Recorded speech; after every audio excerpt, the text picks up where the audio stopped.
What's up, guys? Miss Pass here, back with another Star Wars Galaxy of Heroes commentary video, and today I kind of wanted to wrap up all this Phoenix frenzy that we've had going on. So we all unlocked the Phoenix Squad, and the first Phoenix Squad member that we were introduced to was Chopper. Chopper is a droid support, go figure, and his speed is actually pretty good. It's not bad. His base potency and tenacity aren't bad either, nor is his base physical critical chance.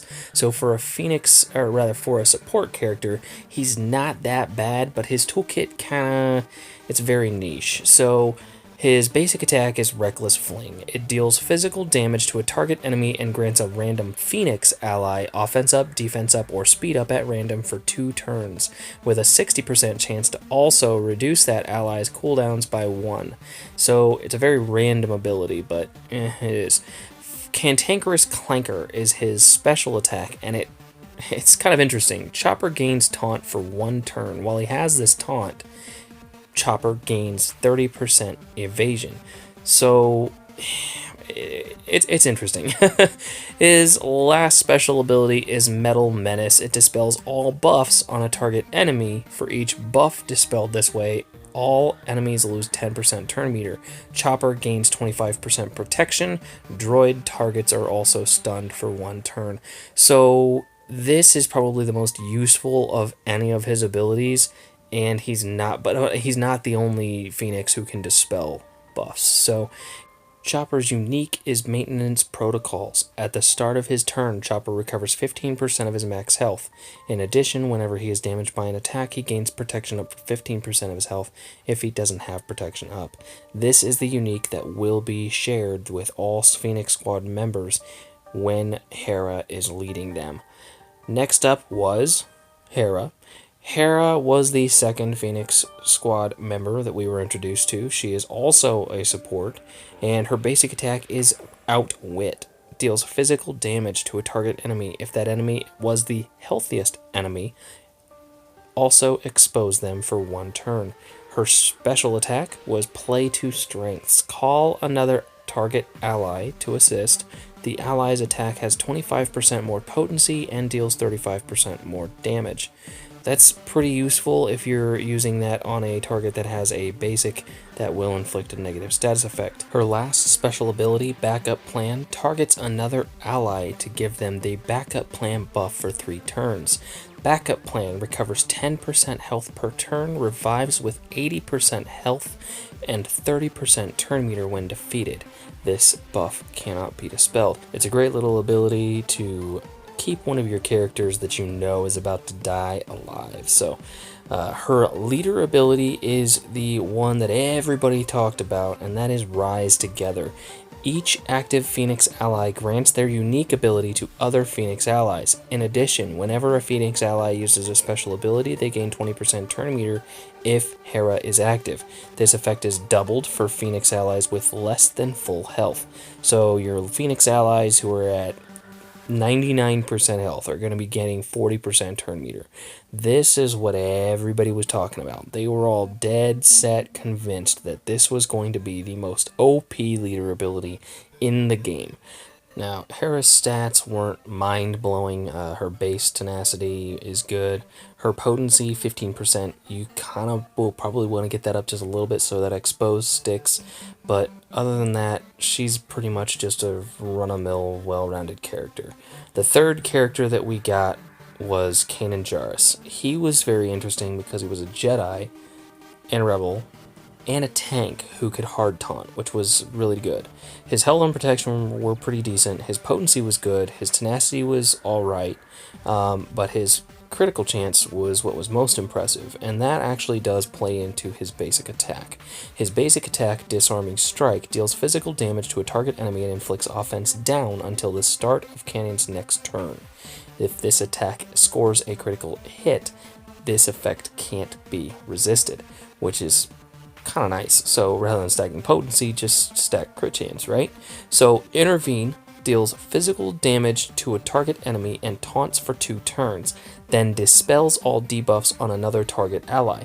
While Kanan has this taunt buff, his tenacity is doubled. So that is a nice little stat there. So if you can stack tenacity and crit chance on your Kanan Jarrus, he's going to be stacking that offense down and doubling his tenacity. Total defense is his last special ability. Kanan dispels all debuffs from himself, then grants himself and another target ally protection up for 2 turns, with a pretty massive protection up. That's 40%. Pretty good. His unique, which is going to be shared with everyone on Phoenix Squadron, is Clear Mind. Kanan has a 70% counter chance and recovers 25% health whenever he suffers a debuff. This is what helps keep your Phoenix Squad alive. So all those Maul teams, all those Zader teams, all those teams with Darth Nihilus, every time Nihilus at the start of their turn with that health down, everybody's recovering 25% health. So that's going to be a pretty nifty unique. Garazeb Zeb Aurelios was the next Phoenix Squad member to grace us with his presence. He is also a tank, but only a rebel, and his health and protection are not quite as high as Kanan's. However, his speed, potency, and tenacity, I believe, are just a little bit better than Kanan's. His physical critical chance is also very good at the base level for a tank, so that's always good to see. His basic attack is Bash. It deals physical damage to a target enemy and dazes them for 2 turns. If that target was already dazed, staggered, or exposed, they are stunned for 1 turn instead. His first special ability is called Staggering Sweep. It deals physical damage to a target enemy and staggers them for 1 turn. If the target has no debuffs, the attack deals 25% more damage and can't be resisted, which is really helpful. His last special ability is called Honor Guard. Zeb and the target ally gain protection up 50% for 2 turns. Both gained tenacity up for 2 turns if they have no debuffs, and retribution for 2 turns if they do. Shrug Off is his unique, which will be shared. Zeb has bonus max protection equal to 40% of his max health and recovers 15% protection at the start of his turn. This recovery is doubled if Zeb is debuffed, which is pretty stinking awesome. The next Phoenix Squad member to join our ranks was Ezra Bridger. Ezra was a Jedi Rebel attacker, which is interesting because he's going to be able to fit into quite a few squads. His speed wasn't anything spectacular, nor were any of his other stats, but his abilities are what really set him apart. Rushing Strike is his basic attack, and it deals physical damage to a target enemy with a 40% chance to attack again. If Ezra has no debuffs, that chance is doubled. His first special ability, Flourish, deals physical damage to a target enemy and dispels all buffs on them. If the enemy had no buffs, this attack's cooldown is reduced by 1, and Ezra gains 50% turn meter instead. This ability is pretty useful. His last special ability is pretty interesting. It's called Watch and Learn. Target ally attacks, and then Ezra assists them, dealing 20% more damage. Both attackers gain a bonus effect based on the chosen ally's role. If you choose an attacker to assist, both characters get 100% crit for the attack. If you choose a tank, both characters gain protection up 40% for 2 turns. If you choose a support, both characters gain 40% turn meter, which is pretty nifty depending on how you want to play it. You can either give a support character some turn meter and get maybe a buff out sooner, or a tank can get a little protection up. So his unique, which is going to be shared, is called Push Through. Ezra gains 10% offense at the end of his turn. This effect can stack up to 4 times, 40%, and is reset whenever Ezra is defeated. Sabine Wren was the final piece of the Phoenix puzzle. She really was. They did save probably the best for last, although she is Zeb is a big contender for the most useful here. Sabine's speed is pretty decent. Her potency is alright, tenacity is alright, and her crit chance is awesome. So her abilities start with Blasters Akimbo. It deals physical damage to a target enemy twice. This attack scores an additional hit for each of the following if the target has less than 70% turn meter, has less than 30% turn meter, and is debuffed. Hits after the first deal 75% less damage. Now, from what I understand reading this, it can hit a maximum of 5 times. Some people interpret that as 8 total strikes. I believe it's just 5. Her first special ability is Dark Saber Strike. It deals physical damage to a target enemy and inflicts the Armor Shred unique effect for the rest of the battle. Armor Shred is not a debuff, it can't be resisted or dispelled, and in addition, its effects stack, but are halved against units with the Fearsome Foe ability.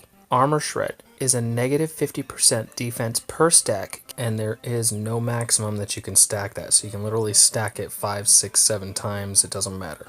Her special ability Demolish deals physical damage to all enemies.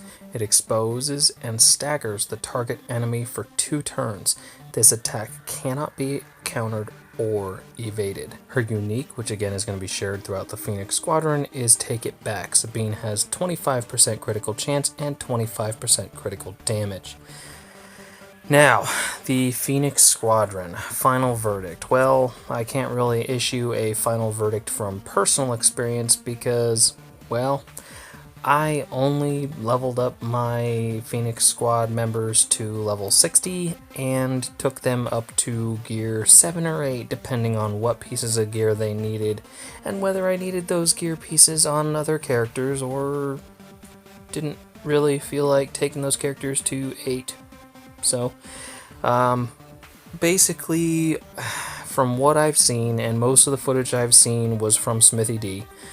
So shout out Smithie for gracing us with the awesome video footage there, and Mad Malgus for actually supplying that footage. So, from what I've seen, yes, the Phoenix Squadron is capable. It is powerful to an extent, but it depends greatly on its crowd control and health and protection regeneration.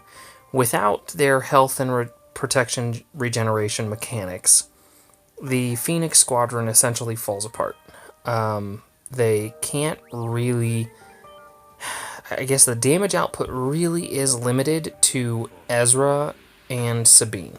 If you aren't running Ezra and Sabine in your Phoenix Squadron group, then you are probably not going to be very successful. To really be powerful enough to win their battles, you're going to have to take them all to gear 10 or 11, which can be very, very, very gear demanding for the beginning player, the leveling player, or even the experienced player who has other priorities. Say you are working on a clone squad. Clones are very gear dependent. They require so much gear it's not even funny. So if you're trying to gear up your Phoenix Squad with the goals of doing more damage with your Phoenix than your clones do on phase 2 maybe? You're not. You just aren't, because a Zetaed Cody... Now, that granted, there is one caveat to this. Your Phoenix Squadron does not have currently any Zeta abilities, so you won't be worrying about Zeta mats when you're gearing up your Phoenix Squad members. Now, on the flip side, you are going to have much greater success, probably not just in the tank, but also in arenas, in Galactic War, in light side battles, with a good, strong clone squad. Added bonus, clones are free to play. Downside, Clone Sergeant Phase 1 is a pain in the butt to farm. I really wish that I had known that he was actually worth farming, which, mental note, I'm going to be creating a new characters beginner's guide here. I'm really hoping to get that done in the near future because there's just so much that a new player really needs to know before they start playing this game. There's just so much that new players really, I mean, it's so overwhelming. This game is very overwhelming for a new player, and I think that's what really causes some new players to quit the game. But side note, I'm probably going to try and get some beginner's guides out there with a little bit more information and hopefully better information for new players, because like I said, there's a lot that new players need to know to really be successful in this game. But at any rate, so Clone Sergeant Phase 1, farm him. If you are a new player watching this, go farm your Clone Sergeant Phase 1 and keep farming that guy, because he is a slow farm, but he matters. He may not seem really powerful at the beginning of the game, but he, at the end of the game, is very, very useful. He does a lot of damage, and he's pretty darn useful. So keep farming that Clone Sergeant Phase 1. But at any rate, so Phoenix, they're not free to play right now, obviously. And hopefully if EACG sticks to their character release tempo, then you will probably see the Phoenix squad free to play, farmable, somewhere around, let's see, it is April 7th right now, so May, June, so you can probably expect to see them farmable somewhere between June and July of this year. So if you can wait that long, you will probably be able to farm a few of the characters to 7 stars. Now, that's not saying that they won't use some of those empty dark side level 9 modes to put some shards out there for us to, carrot on a stick. He's free to play, farmable, but it's going to take you a year to get him to 7 stars. So hopefully that doesn't happen. But I could see them doing that with, like, I don't know, Sabine probably, because a lot of people see Sabine as the most useful character on the squad. I would make my case for Zeb. Honestly, I think Zeb is probably one of the more versatile characters in the game who were Phoenix. Zeb strikes me as the kind of tank that you could very easily put on a squad with, say, Agent Callus. I'm thinking Agent Callus because Agent Callus is Empire, but I mean Director Krennic, because I'm thinking his AoE stagger, right? So you put AoE stagger out on everybody, and Zeb comes in with his crazy first ability or his basic attack, and just starts stunning random characters. So I think that with the right squad, I mean, even with Darth Maul, I mean, you throw Darth Maul in there, Zeb will stun anybody who has stagger, daze, or expose. So that gives Zeb a lot of room to potentially synergize with a lot of characters outside of just the Phoenix squad. Not to mention that his unique really makes him a very useful tank. I mean, he's getting a whole ton of protection back. He has health gain. He can give protection to a random squad mate. And I mean, he doesn't just give a small amount either. He gives a lot of protection to other squad members. So I could see him, I don't know, put him on a team with General Kenobi.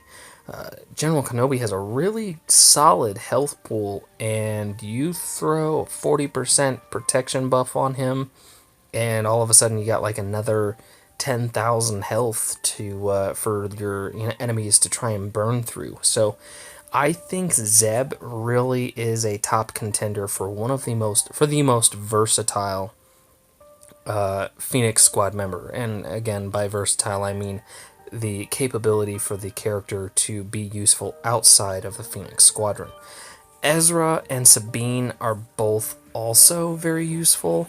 McMole too has shown some screenshots. If you follow him on Twitter, he showed some screenshots of Ezra doing really good damage in a Phase 2 clone squad, which I know sounds interesting, but he took his 7-star Ezra, threw it on his clone squad, and actually did, like, I think it was, I gotta say, it was like 4 million damage in Phase 2, and that was on a heroic tank, which, that's no slouch, so that's pretty impressive. Ezra definitely has the ability to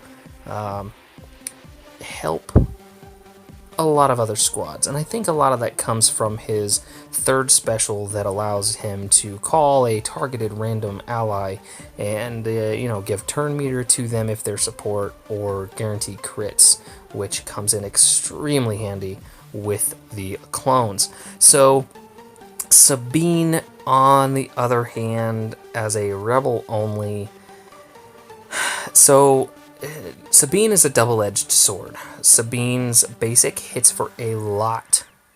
I mean, it hits a lot of times. So that's not great in a raid where the boss gains turn meter based on the number of times they take damage. So say the Rancor. The Rancor receives 5% turn meter each time he takes damage. So that means that Rey, using her flurry of strikes or whatever, that's 3 hits. That's 15% turn meter. Sabine hitting a Rancor with a debuff under 30% turn meter is going to be giving the Rancor 25% turn meter. Not cool. Not cool, bro. So Sabine's Darksaber, though, is a nice armor penetration buff there. However, all raid bosses have the Fearsome Foe ability, so her Darksaber strike is only going to be removing 25% armor from the target per hit, and it doesn't count as a debuff. So say Phase 2 of the Rancor raid, where the Rancor takes extra damage if he has a debuff, her Darksaber strike will not count as a debuff, or should not. I don't know if the game's bugged or not. Should not count as a debuff for the Rancor, so it won't give you that extra added bonus damage while you're attacking the Rancor in Phase 2. Now, as for her 3rd ability, that is nice. Having an AoE that is not counterable, can't be countered, that's pretty cool.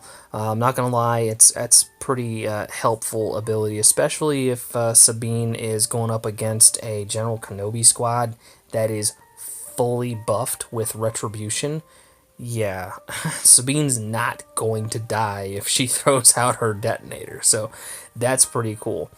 Now, as for Kanan, I really haven't seen Kanan used widely outside of Phoenix builds, so I don't really see him used very often. Obviously, Hera is not going to be used too often outside of Phoenix because, I mean, most people use her for the buff, her leader ability that's going to share all the uniques with throughout the Phoenix squad.